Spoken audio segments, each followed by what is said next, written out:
আজকে শীতকালে উৎসব হিসাবে একটা পিঠেপুলি উৎসবের মতো তাদের প্রত্যেককে আমরা পিঠে দেব। তো এই আজকের এই উৎসবের মধ্যে আমরা পেয়েছি আমাদের এই বিদ্যালয়ের প্রাক্তন শিক্ষক মাননীয় সুধীর চন্দ্র বেরা মহাশয়, পেয়েছি আমাদের পাশের সাতসন্ডা প্রাথমিক বিদ্যালয়ের প্রধান শিক্ষক মাননীয় অমর কুমার মাইতি মহাশয়, পেয়েছি আমাদের সুস্বাস্থ্য কেন্দ্রের ডাক্তারবাবুকে, পেয়েছি ডাক্তারবাবু বুদ্ধদেব সাঁতরা মহাশয়কে।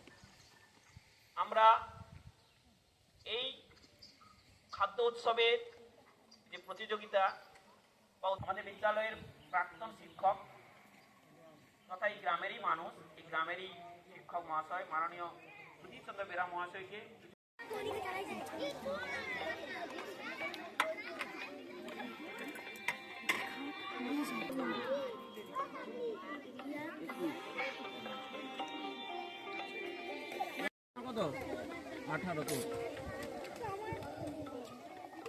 কি ব্যাপার রিক্সাদার কি দুঃখ নেই?